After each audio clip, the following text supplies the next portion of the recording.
I'm Robyn Hatcher, and welcome to Promote Yourself with Ease. And we're going to be here for a little bit over about an hour, and please jump in whenever you want. And if you can see the slides, that's great. If you can't, let me know. If you're on the phone, just let me know that you're not on the phone, that not able to see the slides, but hopefully you are. And for those of you who are looking at this slide that I have now by Time Peters, we are CEOs of our own companies, Me Inc. To be in business today, our most important job is to be head marketer for the brand called you. How many people agree with that? Yes? No? Maybe? Yes, yes, yes. A brand called you. It's all about the marketing, right? Who just said yes? Who's that? This is Isabel. Oh, hi. Can you hear me? Yeah. Hi. How are you? Okay. How are you? Good. Good. So we are CEOs of the brand called you. So tell me, what would you like to walk away with today? What's going on? How can you be helped with this? What kind of help do you need? You could either write it in the chat room or let me know over the phone. Well, I just had such a good experience with you. I thought I would just see what this is all about. Excellent. Thanks, Isabel. Who else? What about Melda? What would you like to get out of it today? Hey, Robyn. I was muted because I'm recovering from a cold, so I'm coughing a lot. But okay. It's about articulating the value.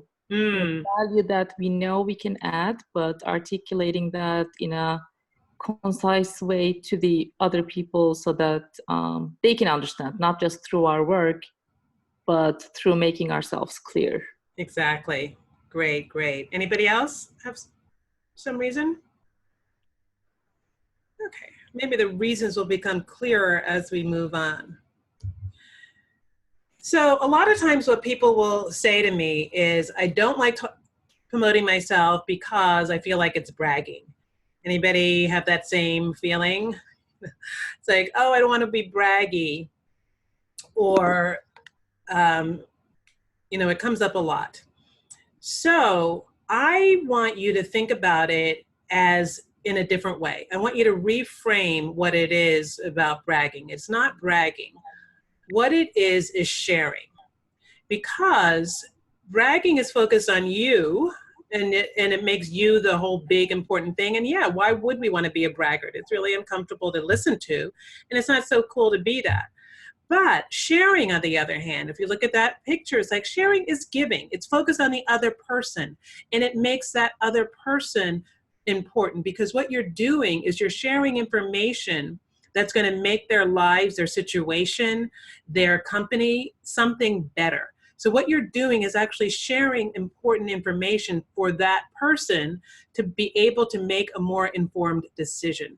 And when we shift the way we think about things, it can really have a huge effect and an impact on how we deliver the information and how comfortable we are delivering the information. Because if I were to ask everybody on this call right now if they like to help people, I'm sure everyone would say, yeah, I really like helping people. However, when we ask you, how do you feel about promoting yourself? It's like, oh, that's kind of icky. Well, what you want to think about is promoting yourself is an ability to help someone, because what you're doing is you're helping them with telling them about the services or the products that you can deliver for them, or even just the work that you can deliver. Make sense?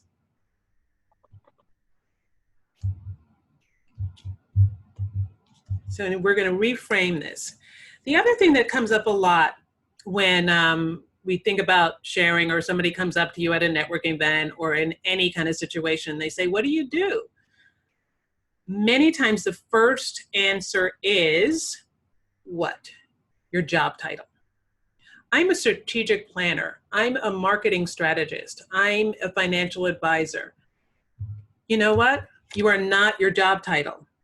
Thousands of people can have your same job title. Thousands of people do have your same job title. But only one person can have your brand story. And so what I like to do is, before you even go into any ideas of how to promote yourself and what to think about, is like, you want to think about what your brand story is and how you can articulate that. And like Melda was saying, like, how do you articulate your value? Your value is mixed up in what your brand story is, and then what services or products that you can deliver. So how do we find our brand story? What is a brand story? We, brand is bandied about so often. It's like, sometimes what is a brand? You think of Nike, you think of PayPal or anything like that. Those are brands. But in the personal branding, what is that? I mean, you think of Oprah, think of Martha Stewart, think of Dr. Phil. They all have a personal brand. Now, we may not want to get our personal brands as big and wild as that, or as out there as that, but in order to have a personal brand, in order for people to know how I can depend on you, or who I can work with, or how I can work with you, or how you can help me, you want to establish yourself as a brand. So the way I like to help people start with that is, you want to start with why. Why are you doing what you're doing? Many of you may be familiar with Simon Sinek, who wrote a book called Start With Why, which is an amazing book about how companies, large, successful, profitable companies, are so profitable because they started with the why and not the what of what they did. And so what you do is less important than why you do it. Because so many people do what you do, it's really important for you to establish and clarify why it is that you do what you do. So let's think about it. Does anybody, oh, sorry, I didn't want to go so quickly. Does anybody have an idea or a thought about why it is that you do what you do? Have you ever thought about that? What is the deeper why? Feel free to write it in, or whoever joined in. There's a chat box on the right, so please feel free to write something in chat or unmute yourself and talk to me. I'm fine with that too. So I'll give you some ways to start looking for your why if nothing comes to you right away. You want to think about doing a brand story research. You want to do your research, just like the bigger brands, all the big brands out there, they do all the market research. They go and they do tests. They interview customers or potential customers or customers of other companies, and they will do all kinds of tests to see what is resonating with their people. So we have to do the same thing with ourselves. Some of the things that I like to think about when you start thinking about your brand and your brand story is, what did you want to do when you were 5 to 8 years old? What did you want to be? Who did you want to be? What were you doing? What was your interest? Oftentimes, who we are now is very connected to who we were when we were 8 years old, because we were just becoming a person. We were just seeing things for the first time. I saw the most amazing thing recently was I was at my audiologist, my hearing doctor, and I looked up and there's a photo of her as a child, and she was way younger than 8. She was probably about 5. And she was holding a little plastic instrument that was probably a hammer or something like that, and she was holding it in her mother's ear. You know, she was like pretending to be a hearing doctor when she was 5 years old, and now that's what she's doing. Another thing, I was just speaking at an event, and I was telling them about branding, and I said, think about when you were 8 years old, and this woman who is a scientist now, she's a soil scientist, had this amazing realization after my presentation, and she said, you know, when I was 8 years old, I always was playing in the dirt. I always had this, even my Play-Doh, I would make sand and dirt out of the Play-Doh, and I would play with it, and I would do all these things with dirt. And now that's what she is. She's a scientist investigating and looking into soil. So oftentimes it starts young. It doesn't have to, but you know, it's one place that you can look at. And what kind of hobbies have you always been with you? Have you always been attracted to? What are some of the hobbies that you've done? And think about those, how they relate. And what adjectives your friends, your colleagues used to describe about you. Oh, I love, Melba said, I work in healthcare on rare diseases, and rare chronic diseases do not have a solution to suffer from terrible side effects, medication that do not cure. I get motivated by potentially changing lives. So your why is to change your lives. Yeah. You'd have a solution, not have a solution. Wow, that's very interesting. Side effects of medication that do not cure their disease. So you get motivated by changing their lives. Yeah, excellent. And I'm wondering if that has to do with anything that happened to you in the past or in your childhood, or something that you witnessed, some story that you can connect that to, because that's a wonderful and noble thing to do. It's a very important thing to do. And it would be really fascinating to get down deeper and to dig deeper and to see what it is about you that has been drawn to that and makes you care so deeply about it. And that's also one of those things with the adjectives of friends and colleagues. Just like these big brands who research, if you're not sure, a great thing to do, a great activity that you can do is to send an email to 10 colleagues, maybe teachers, friends, relatives, people that you used to work for or with, and ask them how they would describe you. What are the first 3 adjectives that come to mind when they think of you? That's another thing that you can then put together and think, oh, how many times are you getting the same information? How many times do you get very similar things? And that is an indication of where your brand is now. Now, it may be, you may get that information and think, you know what, I don't really like any of these adjectives. I want to change my brand. That's fine. But getting that information is really, really important. And it's fun too. You get to see, sometimes you get see these things like, wow, I never realized that people saw that side of me or saw that part of me so strongly. And it can be very powerful. And speaking of powerful things, what you want to do when you get those adjectives, when you write down those hobbies, or you think about what you wanted to do when you were 8, I'd like you to create what I call a brand Bible. And your brand Bible is a list of all of your accomplishments and achievements. So if you've gotten emails from customers or clients or patients that tell you how helpful you were to them, how important you were to their lives, take that, print it, write it in or paste it into a book so that you always have it. Write down the positive feedback you get from friends, clients, and colleagues. Because the reason why you want to do that and put it all into one place is because we forget the good. Somehow our brain is wired to be very efficient. And in its efficiency, it tends to leave out some important details because it doesn't have room for all of it. And so some of the things that it leaves out is the positive things, because it feels that it wants to keep you safe. And by keep reminding you of all the negative things, it keeps you safe. So the positive things kind of slip by the wayside sometimes. So we want to create opportunities to remind our brain of how fabulous we are.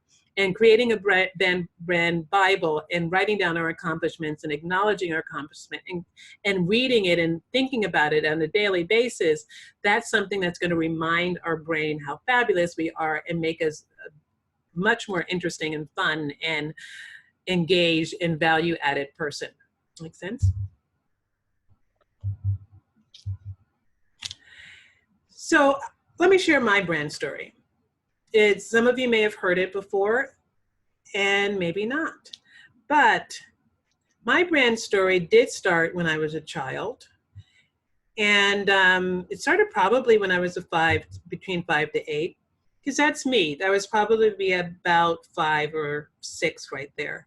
That's me on the right, the one that's looking away from the camera, the one whose feet are pointing inward because I wanted to stay inward.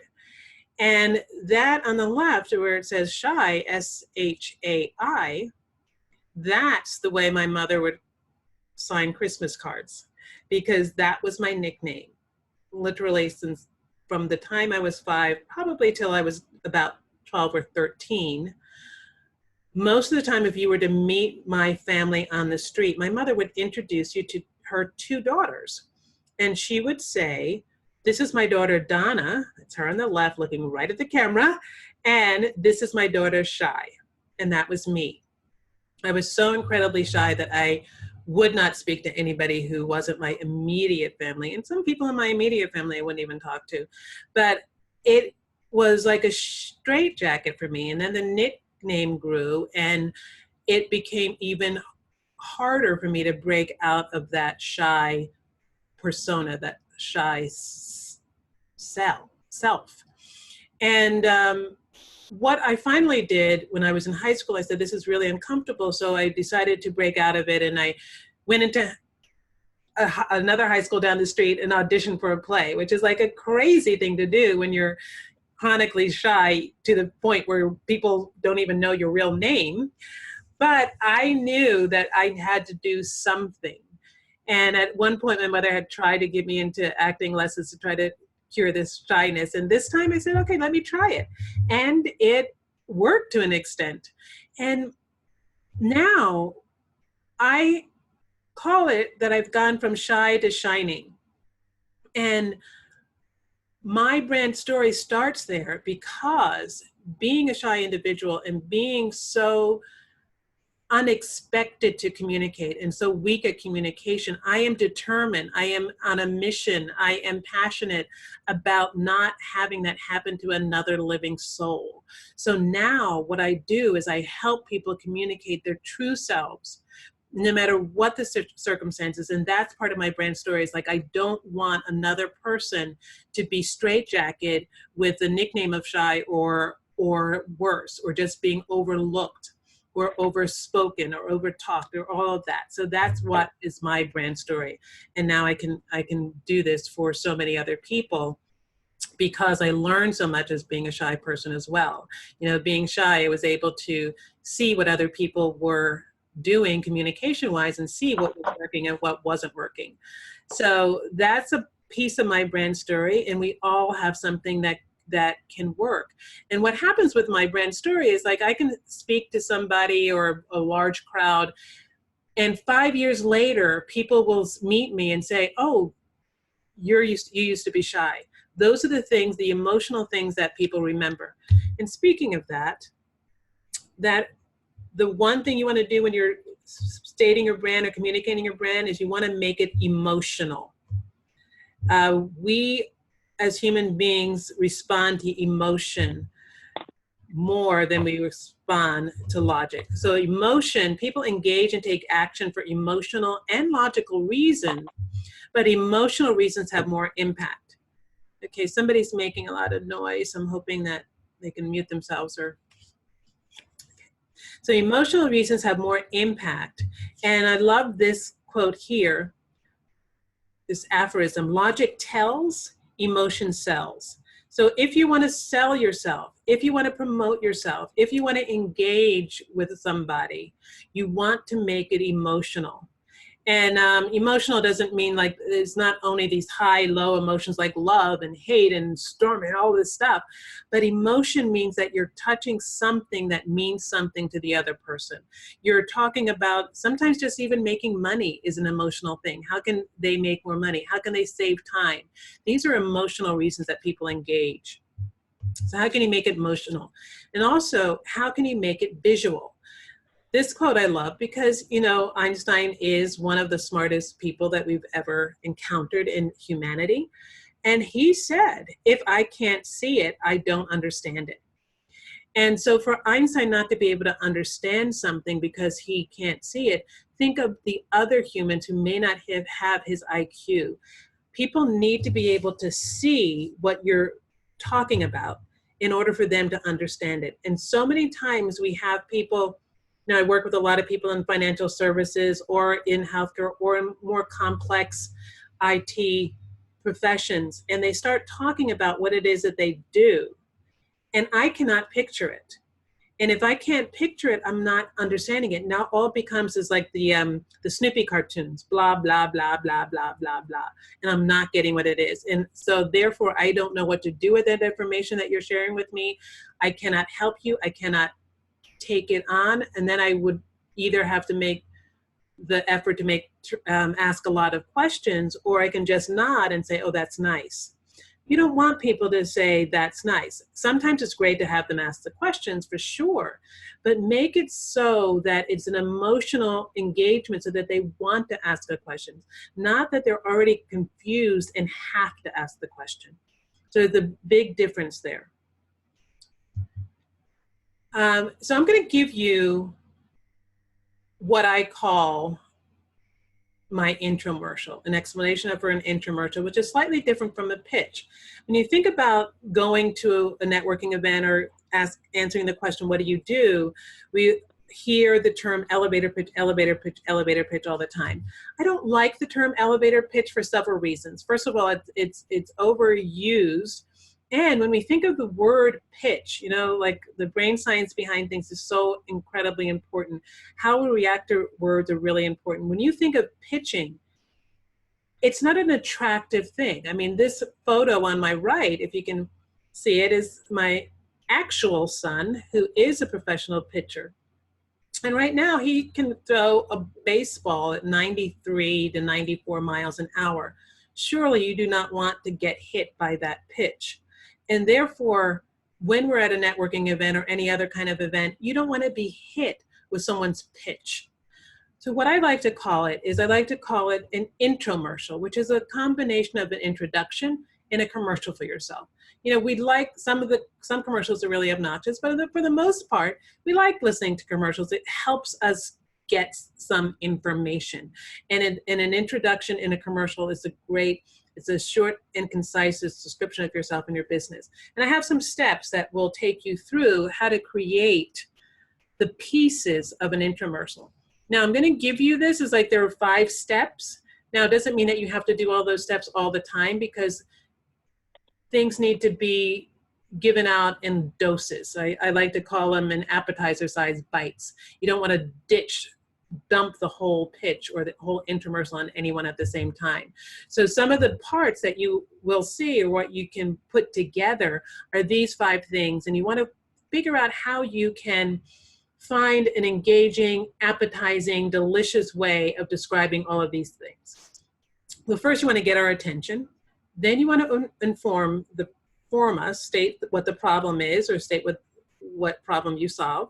Then you want to excite us, state where your solution is, because if you say the problem is like, oh yeah, where's my solution? Then you want to assure us that you are the right person to provide this solution or to solve this problem. And then you can invite us, ask us what you want from us. Now this, sometimes I say, you know, it's optional. You don't always have to invite someone after you've spoken to them.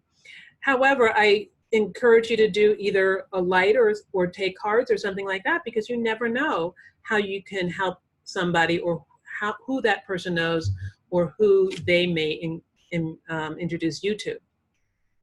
So the first step of engaging, just like with my son throwing that pitch, when you're throwing a pitch to a batter, the batter has to be ready. And if they're not ready, then the pitcher gets penalized for throwing too soon.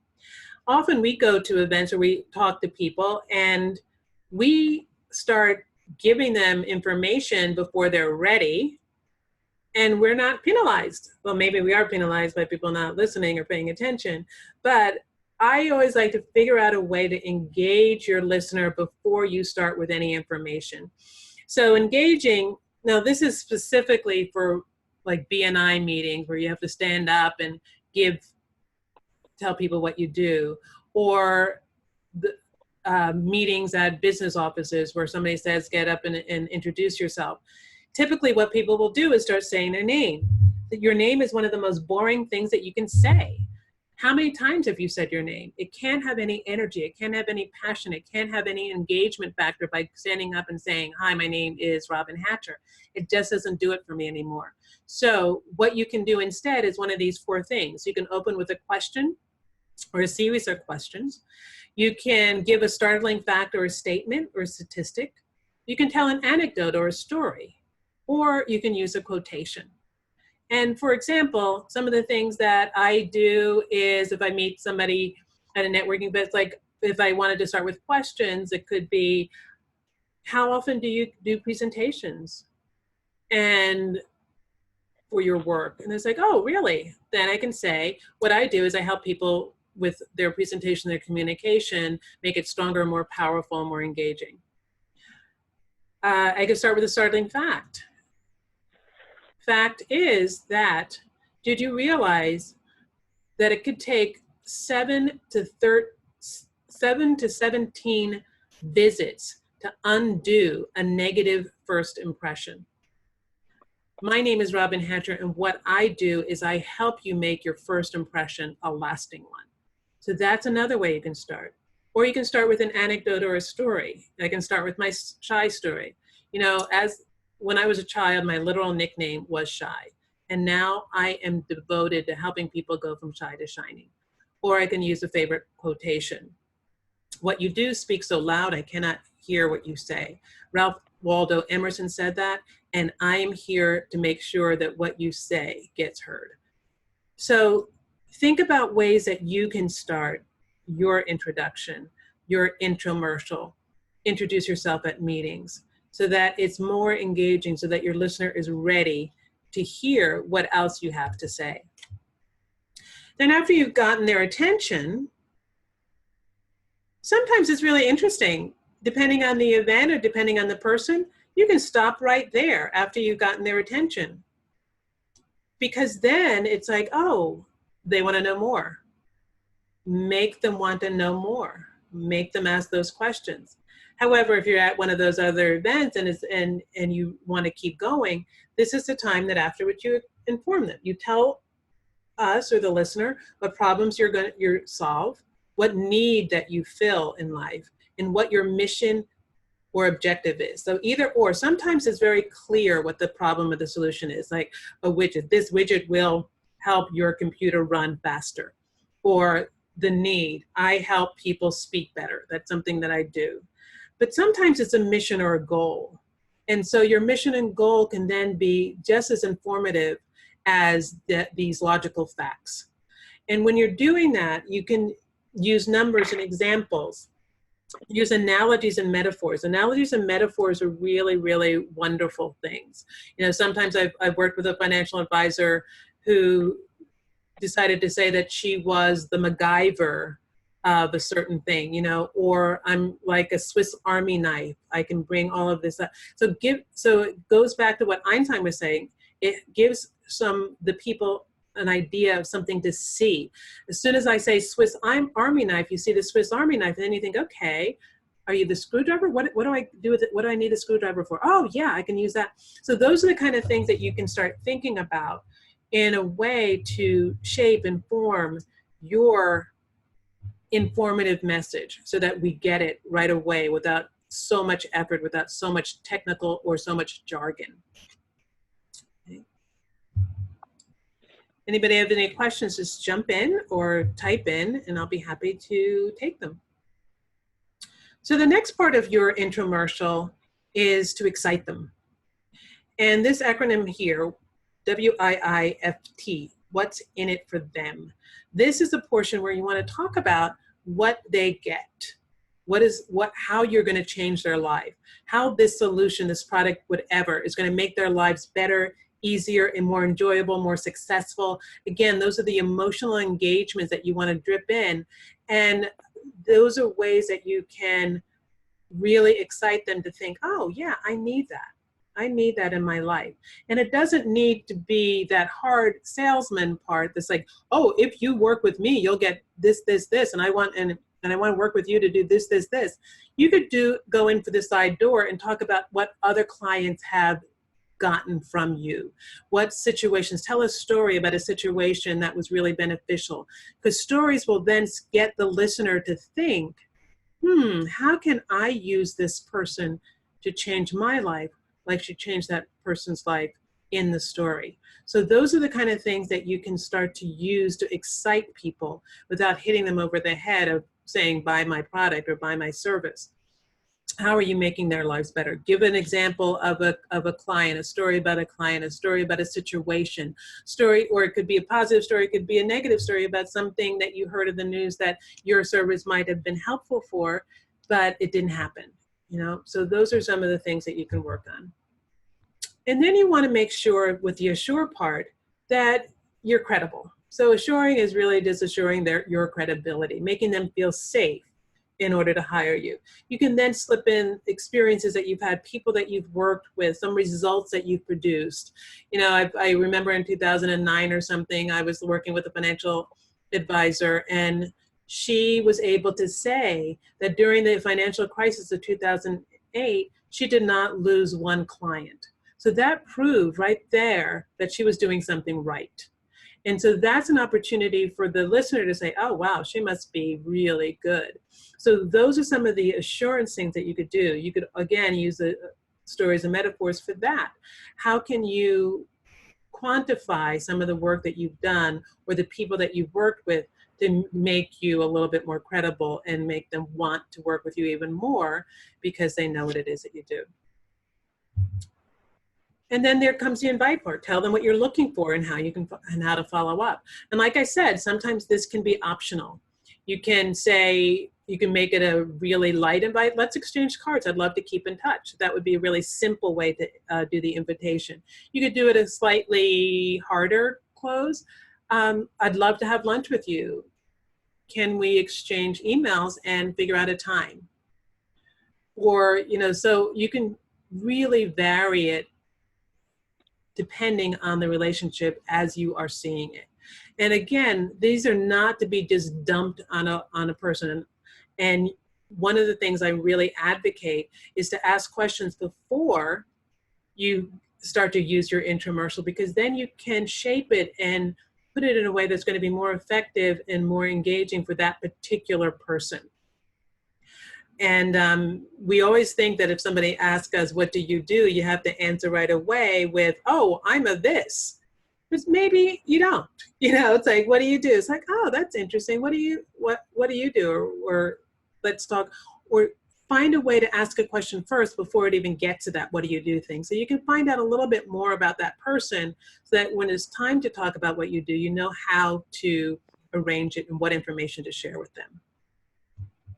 And this works also, before I get to this, I just want to say, for people who are in the workplace, a lot of this sounds like it's entrepreneurial, but when you're in the workplace, the same thing, you still need your own personal brand so that people will know how to promote you, how to give you more responsibility or a better title. So these are the same types of things that when you're talking to colleagues, that you want to talk about the accomplishments that you've had, the passion that you've had for something, the results that you've had at a particular case or a particular situation or particular project that you were working on.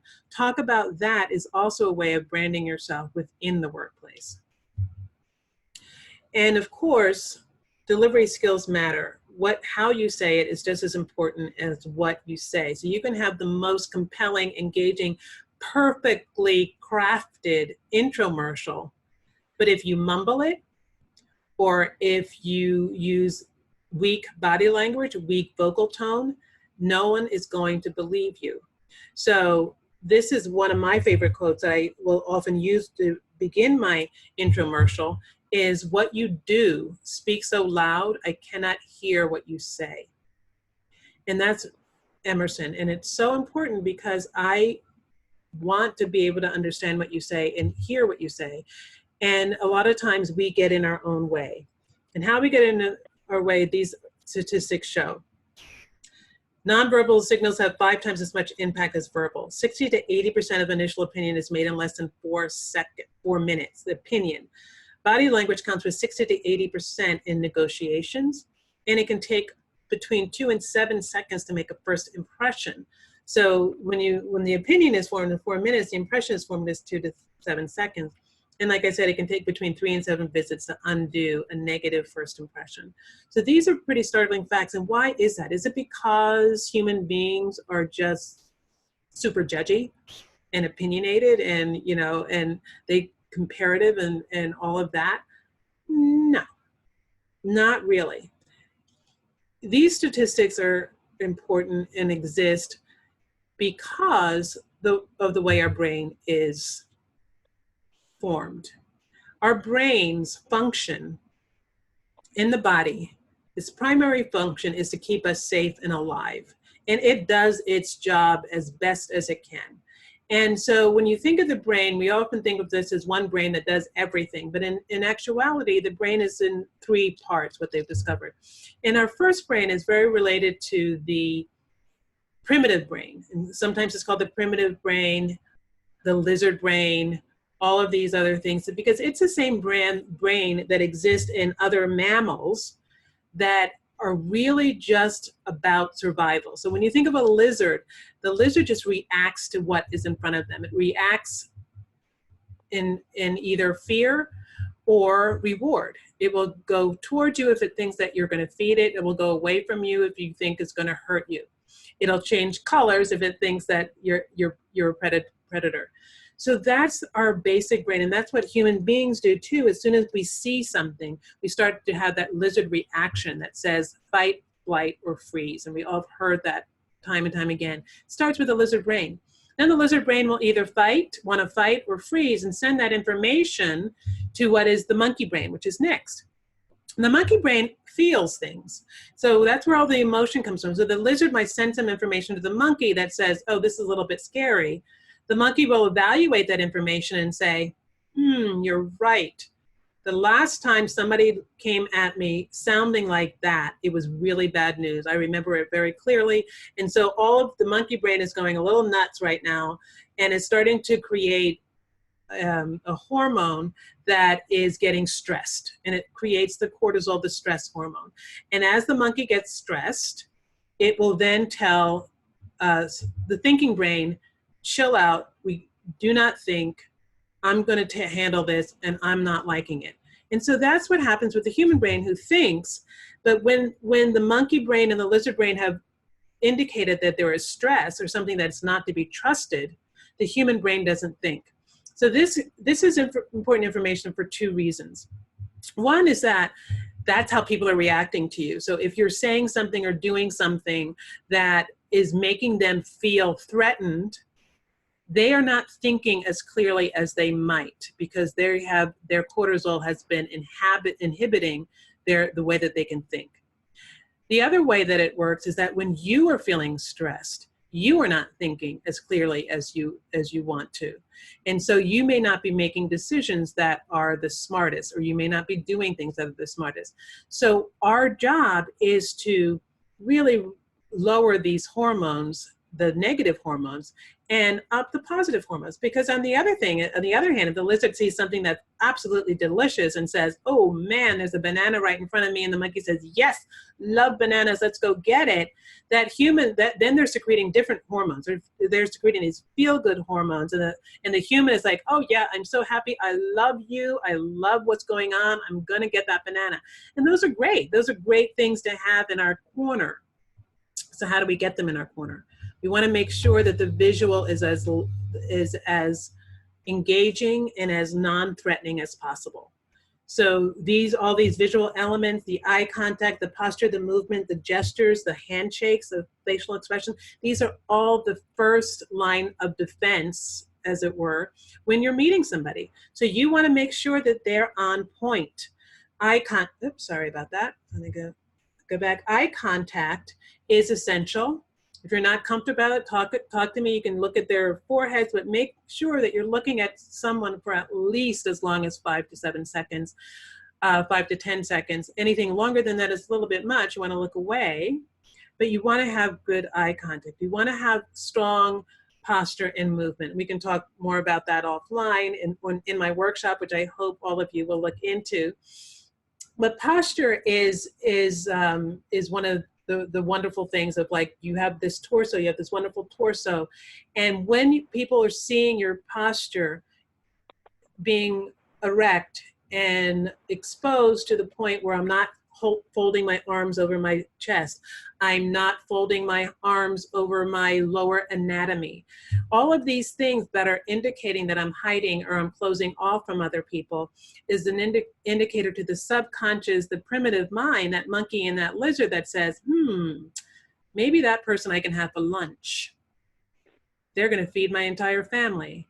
But you don't want that. You want somebody who's like, there's somebody I need to pay attention to. Gestures, again, you want a gesture that helps people to listen and understand you more. And please, please strengthen that handshake. It's so common knowledge that weak handshakes and wet fish, there's so many people joke about it. So many people talk about it. Cannot believe how many times I still get really, really weak fish handshakes or end of the fingers handshakes. And I'm getting emotional about how obnoxious that is. It's like, just give me a firm handshake, which is L to L. Give me 2 pumps and call it a day.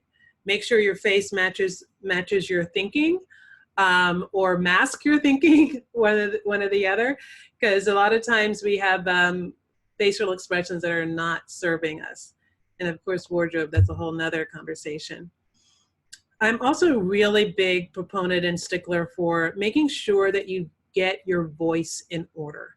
Your voice is the second most important part of this nonverbal communication, the sound of your voice. The quality, the tone, the pitch, the resonance, all of that is how you can communicate and engender respect. Without that, because it's a second line of defense, I see you, then I hear you. When the lizard hears something really threatening, it's going to skirt away. And that's what our human brain is doing as well. So just a few tips. You want to avoid sounding like everything is a question. Make declarative statements, in fact, sound like questions. That's called upspeaking. Please avoid that. Drop speaking is something that is like losing energy at the end of the sentence. So you have all of this energy in the beginning because you know what you're saying, and then at the end of the sentence you're ready to move on, so you drop it all.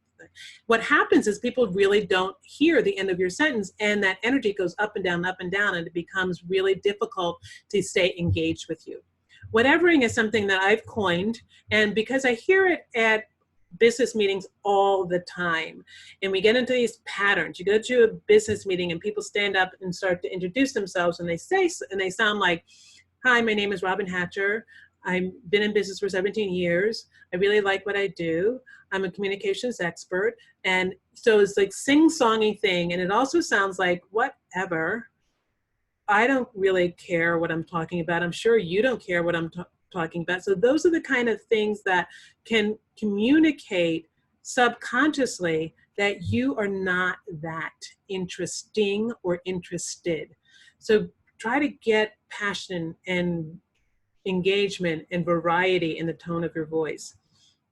And of course, monotone is everything sounding the same. And the know-it-all tone, well, we want to stay away from that. And a lot of times you fall into that. It's like we want to feel like we're assertive, and then we have this tone that sounds like a kindergarten teacher. And no one wants to respond to that. So a little bit about networking. And this image here is me on Good Morning America. And because it's such an interesting reason and way that I got onto Good Morning America, because it was through networking in an unexpected way. I was at a networking event, which was not that great of an event because we were sitting side by side. So there wasn't a lot of opportunity to connect with people.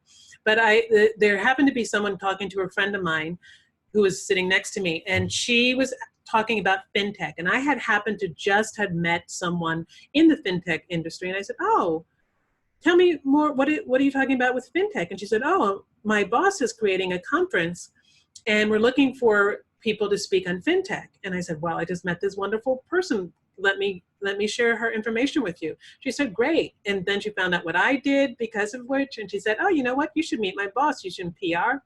You would really like her." And so I followed up, gave her the person's name. They loved her, hired her to work on the conference. And then I followed up, "I'd love to meet your boss." I sent her boss an invitation to another event that I was going to. And she said, "Oh, I would love to come. Is there a way that I can get press passes for my friend who happens to be the booking agent at Good Morning America?" And I said, "Oh, for sure. You can get a press pass for her. And by the way, I've always wanted to be on a morning talk show." And so I had to go that extra mile, because that whole promotional thing is like, we often think, oh, people will assume that they know what I want. But with this situation, I said, "You know what? I need to tell her that this is something that I want." And I went back and forth over it, but I did. And she said, "Oh, that's great. Turns out the woman couldn't come to the event, but she introduced me to the booking agent for Good Morning America. I spoke to, we had another great meeting, me and the PR person, and she was putting together a panel for Good Morning America. And the next morning she called, she said, you know what, somebody dropped out of my panel, would you like to be in it? So those are some of the things that can come from networking that is totally unexpected. And what is the lesson that you want to learn from this is, sorry, is, let me close this. The lesson you want to learn is making it about them and not you. Because I made it about her finding somebody to fill this fintech spot, not about me getting my name out there. So it's very important when you go to a networking event or you network even in office to make the whatever you're doing about the other person.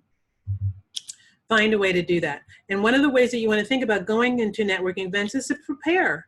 We prepare for so many other things that sometimes you just think that we're just going to show up at a networking event and things will be okay. Sometimes they are, but you can prepare. You can visualize how you'd like them to be. What would you like to get out of this networking event? Read or repeat positive information. This is where you can pull out your brand Bible that you worked on and have a positive affirmations about it and read it through. The other thing you could do is dress to express. And notice I'm not saying dress to impress, I'm saying dress to express. Express your brand, whatever it is. It's so interesting. I met an artist once who made really colorful, beautiful paintings. I only knew that once I asked to look at her portfolio. But to look at her, she was in monotone colors. She did not have a very engaging tone of voice, and she didn't have a very engaging infomercial. But then when I saw these vibrant paintings, I'm thinking, wow, you need to represent your brand differently. And decide on your objective or goal. I'm going to talk a little bit about that. So going to network to get a job or to meet some people who are going to help me, that is not an objective or goal, and it's not going to serve you very well. It's not going to make you very interested to be there. So one of the things I want to talk about is creating a you that you want to present to the world. And that's why is Beyonce in my slideshow? Beyonce's in my slideshow because Beyonce is an illustration of someone who created an alter ego that works for her.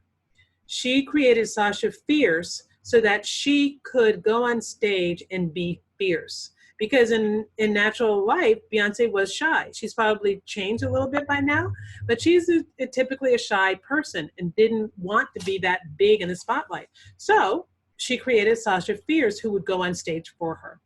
Who can you create that would go to networking events or go to presentations for you? That's a really great opportunity. And it's not about being fake. It's about creating something, a part of you, owning a part of you and making that part of you bigger than the fear part of you. You know what I'm saying? Because you've got the other part in you, but we sometimes minimize it. What you want to do is maximize it so that you then can take that part to these events and say, yes, this is me. It's a bigger part of me. And that's what, the more we do that, the more we start to reprogram our brain and the more confident that we're going to feel and sound and be. So these are some of the tips and techniques that I offer to you, and we can go more into it later, again, because I'm doing a 2-day workshop where I'm going to be working with people on creating these avatars and helping you to go get through it. And I mentioned goals and objective. Here are a few that you can think about. You can, is that clicking? Think about how you're going to help somebody. Think about a new business or product service that you can recommend. So again, what's in it for them? How can I help you? I have this great idea. Discover a funny or interesting story. That could be your objective. I'm going to walk around until I get the most interesting story. Then I'm going to go home. And then by then, you're probably so entranced that you're not going to go home. You can also say, I'm going to chat with X amount of people, or I'm going to chat with everybody with red, who's wearing red. That's my goal. So then you have this purpose. It's like, oh, wow, look. So you're looking around and purposefully, there's somebody with red. I'm going to go talk to that person. You can think about complimenting an X amount of people. asking people what they need. So your goals and objectives of not to get this amount of business cards or give that amount of business cards, it's not to be able to give your elevator pitch to a certain amount of people. Make it a goal that's more fun. Make it a game. Make networking a game. It really is fun. And then the last thing I want to go over is how you can work a room. You want to look for people with open body positions.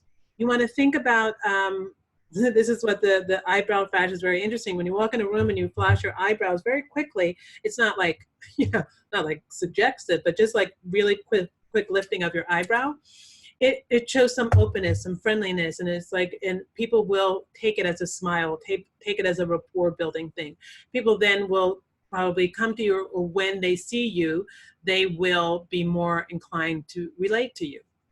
You can subtly mirror people. We do it naturally. If you look at this photo, people are mirroring each other. They're standing in similar positions, and that makes the other person feel like you're in rapport with them. Makes them feel more comfortable, and then they are much more willing to talk to you because they feel like you are one of them. And the last thing I have is like positive small talk. So many times that we go to networking events and people come up to you and start complaining. Yeah, there's a lot to complain about, but if you start complaining, if you start off complaining to somebody, it gives such a negative first impression that you then have to dig your way out of that in order to feel positive. So find something positive to talk about in your small talk.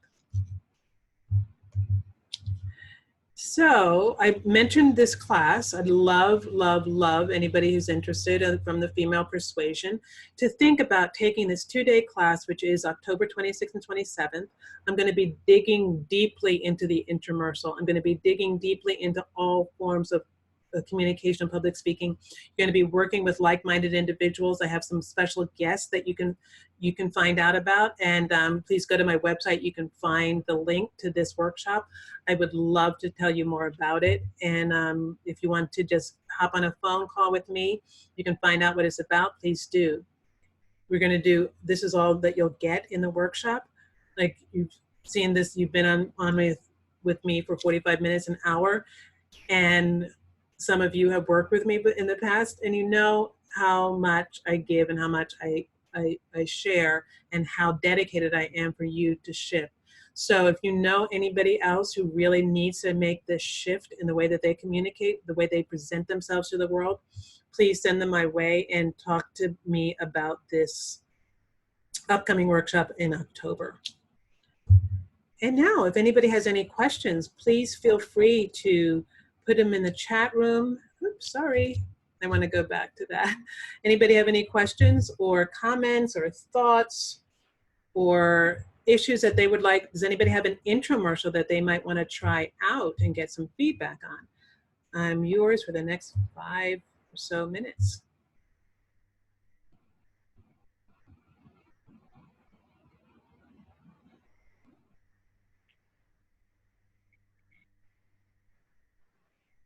No questions? I do.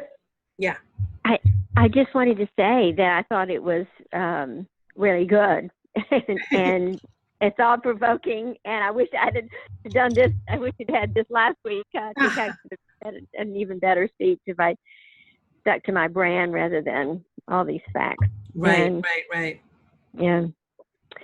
And I'm so interested in your workshop. Great. Like, where is it going to be held? It's going to be on 36th in Madison. Tornasol Wellness. Yep. It's wonderful. I will definitely send you the information. I would love to have you there. Well, I'm going to try. Yeah. Excellent. And bring your friends. Any other questions? Great. So I have another in the chat booth. Thank you so much. Idea of maximizing the persona you want to have show up. Yeah, thank you, Kiki. Yes, it's definitely and the other thing about the Dress to Express is it gives people something to talk about. You know, I now have, I mean, it's part of my brand. I didn't do it on purpose. It's just the way that I dress. But you will probably most of the time see me in bright colors. You will most of the time see me with a statement necklace on. So it gives somebody an opportunity when they meet me, when they see me, to comment on my necklace or comment on the color. And then that creates a bond, that creates a way to start a conversation, right?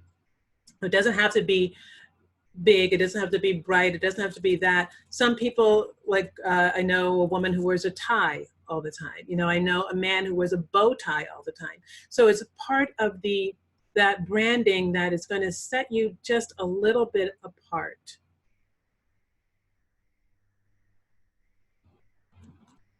Great, great, great. Thanks, Kiki. I hope you will consider coming to my workshop, because Kiki said she's all about authenticity, exploring visibility right now. So yeah, it's perfect. And visibility and authenticity is really key. It's like being true, and there is no one size fits all way to do this. There's no one size fits all to brand yourself, to speak. When I work with people, I really find out what their strength is so that they can be the best them that they could be. And still be authentic, but also be effective. Because I worry sometimes when people throw the word authentic around, that sometimes people use it as an excuse to be whatever they are, and whatever they are may not be effective. So I love to like show you in the best light that you can be. Great. Any other questions? Now we Not right now, but Great. as always, I will have some for you. Great. Now we all have to sing along.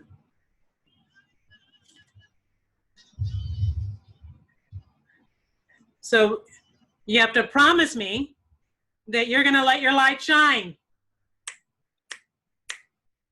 It's a deal.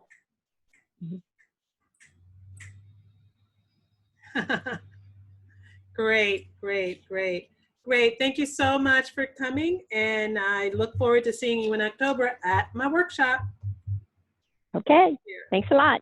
Thank you. Bye-bye.